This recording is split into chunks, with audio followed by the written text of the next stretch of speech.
This trail is about a 5.5-mile loop. I would rate it between easy and moderate. There's nothing really hard about it.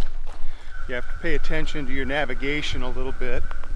Between the roots, the leaves, and the rocks, the footing is pretty treacherous.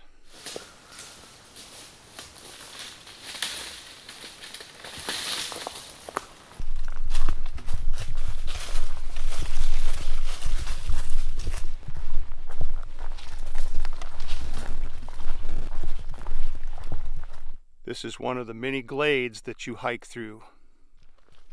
The story of Hercules Glades is up one side and down the other.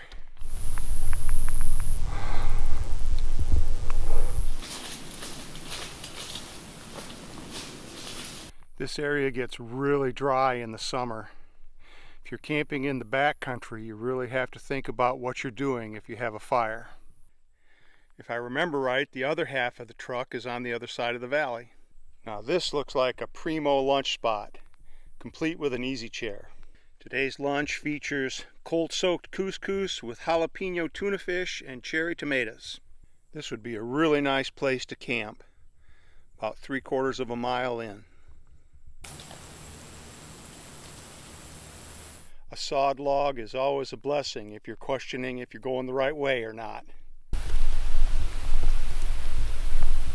Pretty much just green tunnel till the leaves come off, but it's my first chance to get out in a long time, so I'm happy to be here.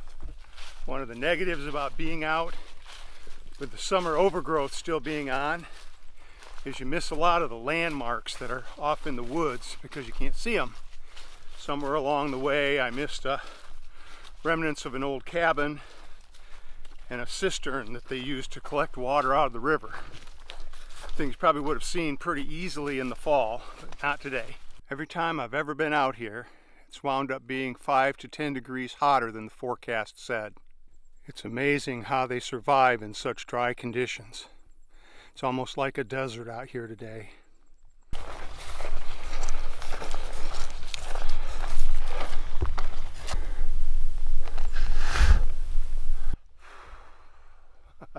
Old Dad is out of shape. I don't think it's the same car, but there's another chunk of car out here in the middle of nowhere. This one's a Dodge.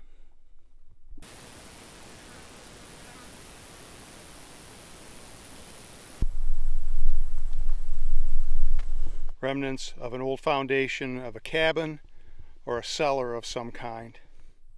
If you hike this trail early, I can promise you the spider webs will be all yours. A couple hours ago, we were over on that ridgeline. I wonder how long we'd have to stand here before we see who lives there. So the rest of the trail has pretty much been more of the same. Not a whole lot too exciting, but it's been a good hike to get out and gauge what kind of shape I'm in. And the answer to that question is bad. Rock faces like this are such a typical sight in the Ozarks. It's not right. The steepest chunk of the day is the last quarter mile.